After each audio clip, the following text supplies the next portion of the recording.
రంగారెడ్డి జిల్లా శంషాబాద్ మండల పరిధిలో దారుణం చోటు చేసుకుంది. 2 నెలల క్రితం కోడల్ని చంపి భూమిలో పాతిపెట్టారు అత్తమామలు. విషయం తెలిసిన భర్త తన భార్య కనిపించడం లేదని పోలీసులకు ఫిర్యాదు చేశారు.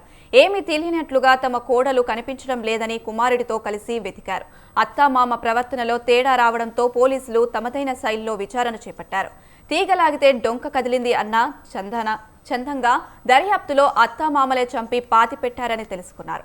మృతదేహాన్ని 4 గంటల పాటు శ్రమించి బయటకు తీశారు. ముక్కలు ముక్కలుగా ఉండడంతో అక్కడే పోస్టుమార్టం నిర్వహించారు వైద్యులు.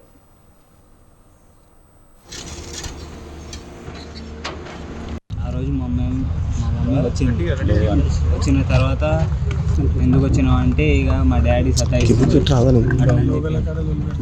తీసుకొద్దామని చెప్పింది.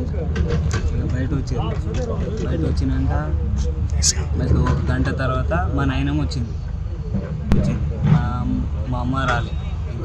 ఇంకా పొద్దున చెప్తుంది ఇప్పుడు రాత్రి వచ్చింది విషయం ఎవరికి చెప్పకు, చెప్తే ఒకవేళ చంపేస్తా అట్లా. ఆ రోజు వాళ్ళు శంషాబాద్కి వచ్చేటప్పుడు రోడ్డు పైన గొడవ పడుకుంటూ వచ్చారంట. గొడవ పడుకుంటూ వస్తే ఆ గొడవలో మా అక్క ఆయనకు చెప్పకుండా బస్ దిగేసి వాళ్ళ అత్త వాళ్ళ దగ్గరికి వచ్చేసింది.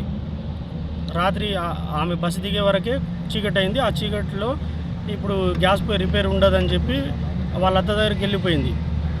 అక్కడికి వచ్చినాక మా బావ అక్కడ బస్ స్టాండ్లో వెతికిండు, అక్కడ దొరకలేదు, కనిపించలేదు. ఆయన పోలీస్ స్టేషన్లో కంప్లైంట్ ఇచ్చి ఆ కెమెరాలన్నీ చెక్ చేస్తే అక్కడ ఎక్కడ కనిపించలేదు. వాళ్ళ పెద్ద కొడుకు ఇక్కడికి వచ్చినట్ట 3 days ముందు. అక్కడికి వచ్చి ఆయన వాళ్ళ తాత వాళ్ళ ప్రవర్తన చూసి ఇట్లా వీళ్ళు ఏదో మా అమ్మకు ఏదో చేసిరని చెప్పి ఆయనకు డౌట్ వచ్చి సార్ వాళ్ళు విచారించే వరకు ఈరోజు మార్నింగు చంపేసి అక్కడ